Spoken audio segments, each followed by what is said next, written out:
வணக்கம். மொழி என்பது மனிதனுக்கு எவ்வளவு இன்றியமையாதது என்பது குறித்தும், அந்த மொழிக்கு இலக்கணம் எவ்வளவு இன்றியமையாதது என்பது குறித்தும் கடந்த வகுப்பில் கண்டோம். இன்றைக்கு நாம் தமிழ் மொழியினுடைய எழுத்து, சொல், யாப்பு, அணி, பொருள் என்ற ஐவகை இலக்கணங்களில் எழுத்தினை குறித்து பார்க்க இருக்கிறோம். எழுத்து என்று சொன்னால் அது ஒளி வடிவம், வரி வடிவம் என்ற இரண்டு வடிவங்களை பெறுகிறது. ஒளியால், சொல்லால் எழுப்பப்படுவதும் எழுத்துதான். வரி வடிவத்திலே எழுதப்படுவதும் எழுத்துதான். ஆக எழுத்தினை இரண்டு வடிவங்களில் நாம் குறிப்பிடுகிறோம். அ என்று சொன்னாலும், ஆ என்று எழுதினாலும் அது ஆ என்ற எழுத்தை குறிக்கும். இந்த எழுத்துகள் சேர்ந்து சொல்லாக மாறுகிறது. சொற்கள் இணைந்து தொடராக அமைகிறது. அந்த தொடர்கள் இணைந்து நமக்கு வேண்டிய படைப்பாக வெளிவருகிறது.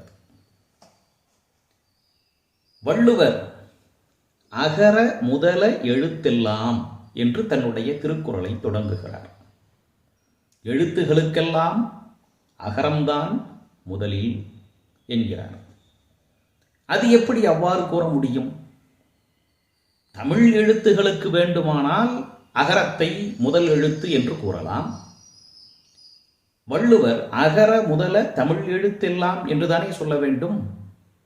ஆனால் அவர் ஏன் அகர முதல எழுத்து எல்லாம் என்று பொதுப்படையாக கூறுகிறார்? ஒரு நயத்தை கூறுவார்கள். இந்த ஆ என்ற எழுத்தினை நாம் எழுதினால் அந்த எழுத்திலே ஒரு முழு வட்டம் இருக்கும், அதன் பிறகு அரை வட்டம் இருக்கும், அதன் பிறகு கிடைமட்ட கோடு இருக்கும், செங்குத்து கோடு இருக்கும். ஆக ஒரு முழு வட்டம், முழுமை பெறாத வட்டம், வளைகோடு, கிடைமட்ட கோடு, செங்குத்து கோடு. உலகத்திலே இருக்கக்கூடிய எந்த எழுத்தினை நீங்கள் எழுத வேண்டுமென்றாலும் இந்த நான்கு அமைப்பிலே எழுதவிட முடியும். அந்த நான்கினையும் தன்னுடைய அமைப்பிலே வைத்திருக்கக்கூடியது அகரம். அதனால் அகர முதல எழுத்தெல்லாம் என்று சுவைக்காக ஒரு நயத்தை கூறுவார்கள். நயத்தோடு இருப்பதுதானே இலக்கியத்துக்கு அழகு. கேட்பதற்கு அழகாக, நன்றாக, சுவையாக இருக்கிறது. ஆனால் உண்மை அதுவல்ல. ஏனென்றால் அகரம் என்ற எழுத்து இன்றைக்கு இருப்பதைப் போல அந்த எழுத்து தோன்றிய காலத்திலே இருந்து வந்ததா என்றால் அல்ல. காலந்தோறும் வரி வடிவம் பல்வேறு மாற்றங்களை கண்டு வருகிறது. இன்று நாம் அச்சடித்துக் கொண்டிருக்கக்கூடிய அந்த திருக்குறளை கொண்டு போய் வள்ளுவரிடம் கொடுத்தால் நிச்சயமாக அவரால் படிக்க முடியாது. ஏனென்றால் திருவள்ளுவர் காலத்திலே இருந்த எழுத்தினுடைய வரி வடிவம் வேறு. அவர் எழுதிய திருக்குறளை அவரே பார்த்து படிக்க முடியாத நிலைமைக்கு அன்றைக்கு வரி வடிவம் இருந்திருக்கிறது. அவ்வாறானால் அகர முதல எழுத்தெல்லாம் என்று அவர் சொன்னதற்கு பொருள் என்னவாக இருக்கலாம்? என்னவாக இருக்கலாம் என்றால், நீங்கள் ஒரு எழுத்தினை பேசத் தொடங்குகிறீர்கள் என்று சொன்னால் அந்த எழுத்து, அந்த ஒளி, அந்த ஓசை, அந்த சத்தம் எப்போது தோன்றும்? இயல்பாக மூடியிருக்கக்கூடிய வாய் திறக்கும் போது தோன்றும். மூடியிருக்கக்கூடிய வாய் திறந்தால் ஏற்படக்கூடிய சத்தம் ஆ. நீங்கள் வாயை திறக்காமல் அகரத்தை கூறவே முடியாது. நீங்கள் பேசி ஆக வேண்டுமென்றால் வாயை கட்டாயம் திறந்தே ஆக வேண்டும். அதற்காகவே உலகத்திலே எந்த மொழியை பேசக்கூடியவர் எவராக இருந்தாலும் அவரவர் மொழியை பேச வேண்டும் என்று சொன்னால் மூடியிருக்கக்கூடிய வாயை திறக்க வேண்டும். அப்படி திறந்தால் வரக்கூடிய முதல் ஒலி அகரமாகத்தான் இருக்கும், அ என்ற ஓசையாகத்தான் இருக்கும். அதனாலேதான் வான்புகழ் வள்ளுவர் அகர முதல எழுத்து எல்லாம் என்று கூறுகிறார். இந்த ஆ என்ற எழுத்து காற்றினை அடிப்படையாக கொண்டு பிறக்கிறது. காற்றுதான் முக்கியம். வாயை திறத்தல்,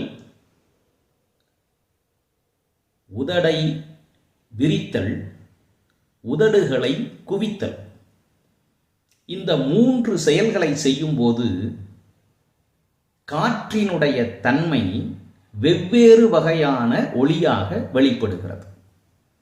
அப்படி வரக்கூடிய ஓசை அகரம் தொடங்கி ஔகாரம் முடிய இருக்கக்கூடிய 12 எழுத்துகள்.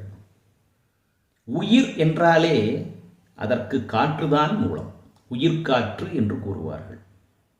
உயிர் இயங்க காற்றே அவசியம். அதனால் காற்றின் அடிப்படையில் தோன்றக்கூடிய இந்த 12 எழுத்துகளையும் உயிர் எழுத்துகள் என்று தமிழ் வகைப்படுத்தி இருக்கிறது.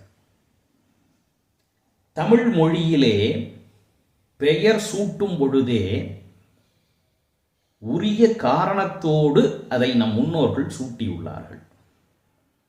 உயிர் எப்படி இயங்குமோ உழவுமோ அது காற்றினைப் போல இயங்கும், காற்றினைப் போல உழவும். அதனால் இந்த 12 எழுத்துகளும் உயிரெழுத்துகள் ஆயின. உயிரெழுத்துகள் தோன்ற 3 அடிப்படை: வாயை திறத்தல், உதடுகளை குவித்தல், உதடுகளை விரித்தல். இந்த 3 செயல்களால் காற்றின் அடிப்படையில் தோன்றும் எழுத்துகள் உயிரெழுத்துகள். அவை 12: அ, ஆ, இ, ஈ, உ, ஊ, எ, ஏ, ஐ, ஒ, ஓ, ஔ. இந்த 12 எழுத்துக்களை உச்சரிக்கும் பொழுதே நமக்கு அங்கே ஒரு வேறுபாடு தெரிகிறது. அ, இ, உ, ஏ, ஓ என்ற 5 எழுத்துகளும் ஓசையில் குறுகி ஒலிக்கின்றன. ஆ, ஈ, ஊ, ஏ, ஐ, ஓ, ஔ என்ற 7 எழுத்துகளும் ஓசையில் நீண்டு ஒலிக்கின்றன. அவ்வாறு ஓசையிலே குறுகி ஒலிக்கக்கூடிய எழுத்துகள் குறில் எழுத்துகள் எனப்படும். உயிரெழுத்துகளில் இந்த 5ம் குறில் எழுத்துகள். உயிர் குறில் 5.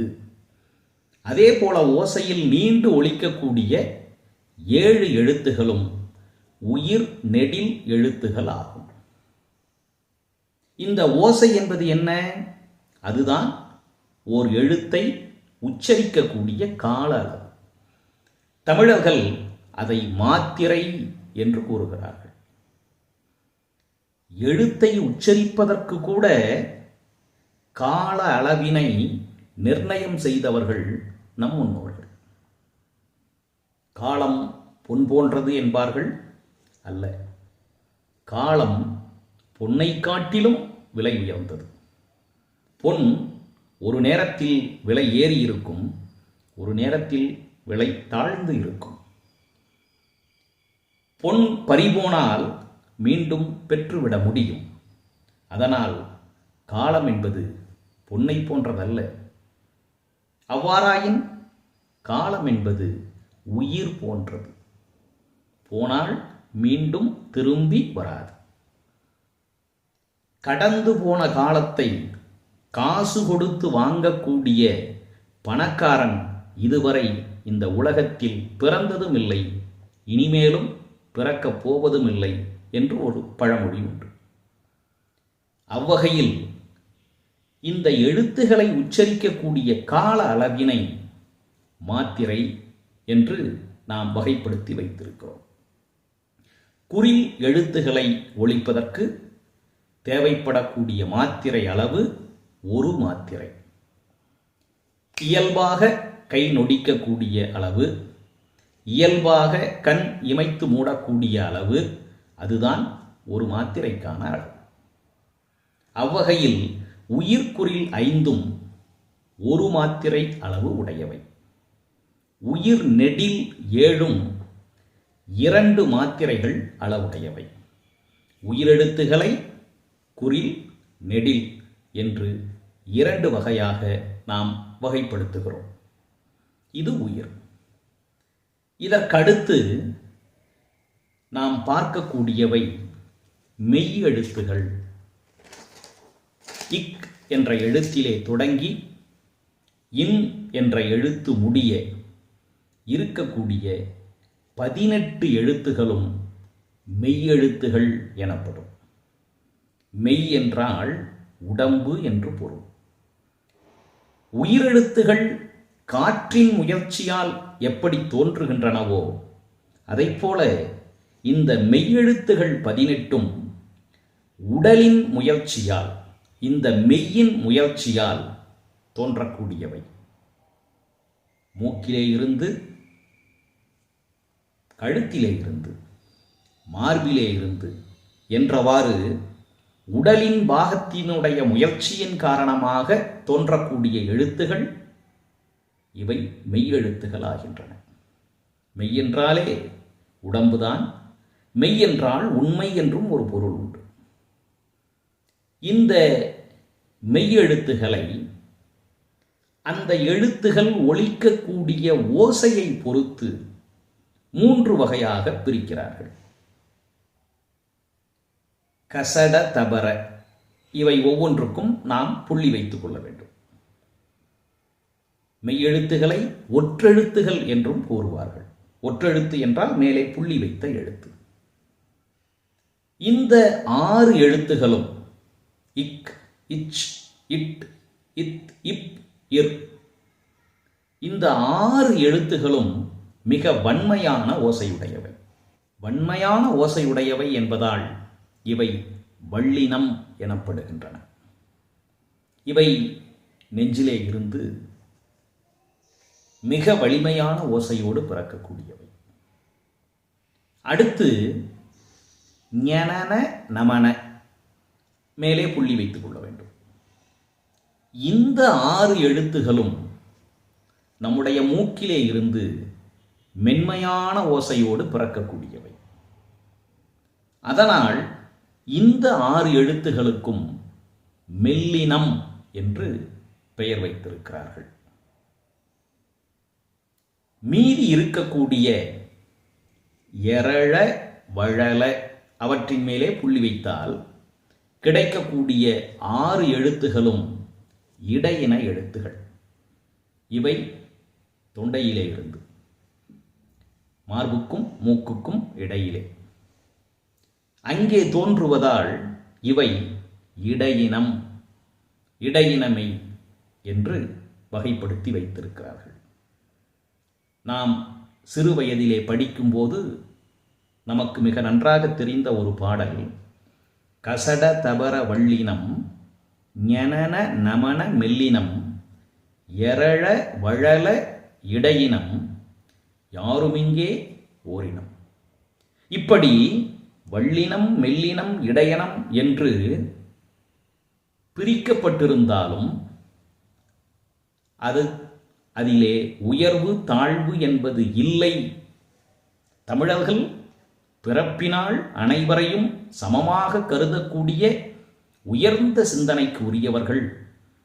பிறப்புக்கும் எல்லா உயிர்க்கும் என்ற வள்ளுவனின் ஒப்பற்ற சிந்தனை நமக்கே உரிய தனிச்சிறப்பான சிந்தனை என்பதை மெய்ப்பிக்கத்தானோ என்னவோ இந்த மொழியானது, நம் தாய்மொழியானது தன்னுடைய பெயரிலேயே, தமிழ் என்ற அந்த பெயரிலேயே தா என்று ஓர் வள்ளினத்தையும் மீ என்று ஒரு மெல்லினத்தையும் ழகர மெய்யான சிறப்பு ழகரத்தை கொண்ட ஓர் இடையினத்தையும் இணைத்து இந்த 3ம் இணைந்த ஒரு பெயராக அனைத்தும் சமமாக இருக்கக்கூடிய, அனைத்திற்கும் இடந்தரக்கூடிய ஒரு வகையிலே தன்னுடைய பெயரையே இந்த மொழி வைத்திருக்கிறது என்று சொன்னால் அது நமக்கெல்லாம் நினைத்து நினைத்து பெருமைப்படக்கூடிய, நெகிழச் செய்யக்கூடிய ஒரு நிகழ்வாகும்.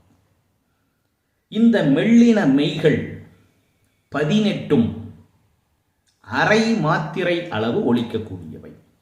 ஆ என்று ஒலிக்கக்கூடிய ஓசையில் பாதி அளவுதான் இக் என்பது. இன்னமும் சொல்லப்போனால் எல்லா மெய்யெழுத்துகளும் எழுதும்போது வேண்டுமானால் மெய்யெழுத்துகளாக மட்டுமே இருக்கும். ஆனால் நீங்கள் ஒலிக்கும் போது ஒரு மெல்லின எழுத்தை உயிரெழுத்து இல்லாமல் ஒலிக்க முடியாது. நீங்கள் இக் என்று சொல்லும் போதே முதலில் ஈ என்ற உயிர் அதற்குள்ளே இணைந்துதான் வரும். உயிர் இல்லாமல் தனித்து உடலால் இயங்கவே முடியாது. ஆக இந்த மெய் நிற்கிறது, இதோடு உயிர் வந்து இணைகிறது. அப்படி நிற்கக்கூடிய மெய் 18ஓடும் 12 உயிரெழுத்துகள் தனித்தனியாக வந்து சேரும்போது 18 பெருக்கல் 12 216 எழுத்துகள் புதிதாக உருவாகின்றன, தோன்றுகின்றன, பிறக்கின்றன. இந்த உயிரையும் மெய்யையும் அடிப்படையாக கொண்டு 216 உயிர் மெய் எழுத்துகள் தோன்றுகின்றன. இப்படி மற்ற எழுத்துகளெல்லாம் தோன்றுவதற்கு அடித்தளமாக இருப்பதால், காரணமாக இருப்பதால் உயிர் 12 மெய் 18 ஆகிய 30 எழுத்துகளும் முதல் எழுத்துகள் எனப்படும். ஒரு தொழில் செய்ய வேண்டுமானால் முதல் போட வேண்டும். முதல் என்றால் தொடக்கம் என்றும் ஒரு பொருள் உண்டு. எழுத்து, அதிலே இருந்து சொல், தொடர், யாப்பு, அணி என்று அனைத்துமே எதை முதலாக கொண்டு தொடங்குகிறது என்று சொன்னால் உயிர் 12ஐயும் மெய் 18ஐயும் ஆக மொத்தம் 30 எழுத்துக்களை கொண்டுதான் நம்முடைய மொழியானது தன்னுடைய இயக்கத்தை தொடங்குகிறது. உயிரும் உடம்புமாம் 30 முதலே என்று கூறுவார்கள். ஆகவே உயிர் எப்படி குறில் நெடில் என்று 2ஆக பிரிந்ததோ அதைப்போல மெய்யெழுத்தும் வள்ளினம், மெல்லினம், இடையினம் என்ற 3 பிரிவாக பிரிக்கப்படுகிறது. உயிர்மெய் எழுத்தானது மெய்யெழுத்து 18ஓடு உயிரெழுத்து 12 சேரும்போது கிடைக்கக்கூடிய 216 எழுத்துகள். அதனால் இந்த எழுத்தை சார்பெழுத்துகள் என்று கூறுவார்கள். சார்பெழுத்து 10 வகைப்படும். அதிலே முதலில் இருக்கக்கூடியது உயிர்மெய். இந்த உயிர்மெய் எழுத்து என்ன செய்கிறது? இக் என்ற மெய்யோடு ஆ என்ற உயிரெழுத்து சேர்ந்து கா என்ற உயிர்மெய் எழுத்து தோன்றுகிறது. இந்த உயிர்மெய் எழுத்து வடிவத்திலே மெய்யை பெறுகிறது. நீங்கள் உயிர் உள்ள உடம்பும் உயிரற்ற உடம்பும் ஒரே மாதிரி தான் இருக்கும். உயிர் என்பது காற்று, இயக்கக்கூடிய காற்று.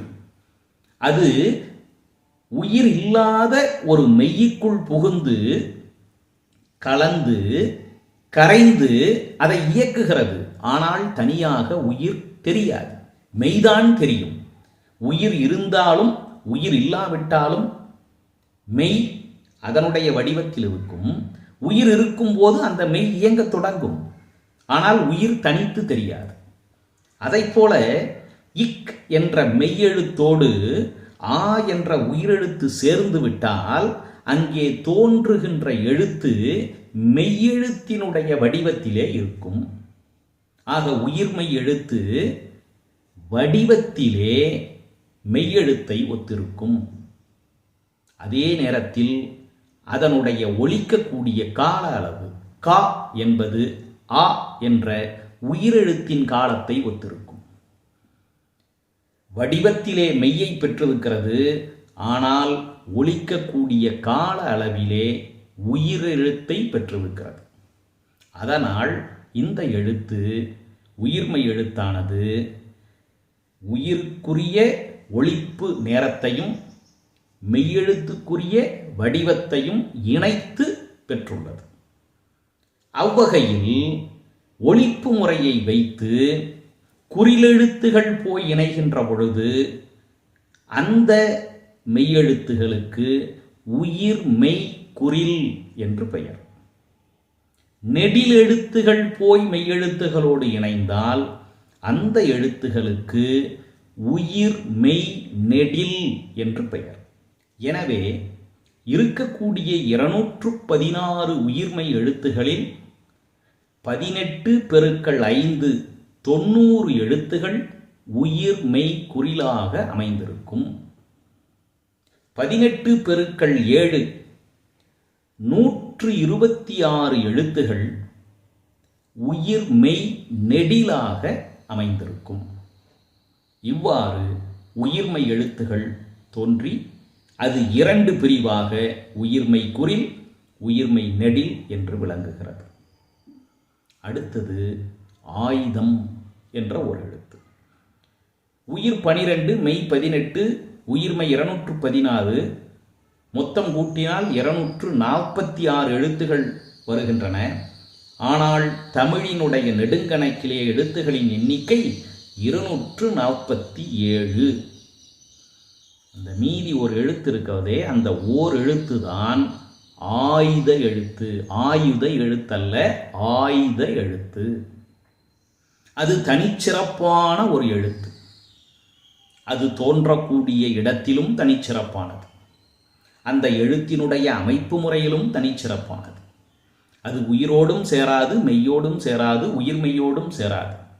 ஆனால் 3 புள்ளிகள் கேடயம் என்ற தற்காப்பு ஆயுதத்தில் இருக்கக்கூடிய 3 புள்ளிகளைப் போல என்று நாம் கொண்டாலும் அது ஆயுத எழுத்தல்ல. அந்த ஆயுதத்தை வைத்து இந்த எழுத்துக்கு பெயர் வைக்கவில்லை.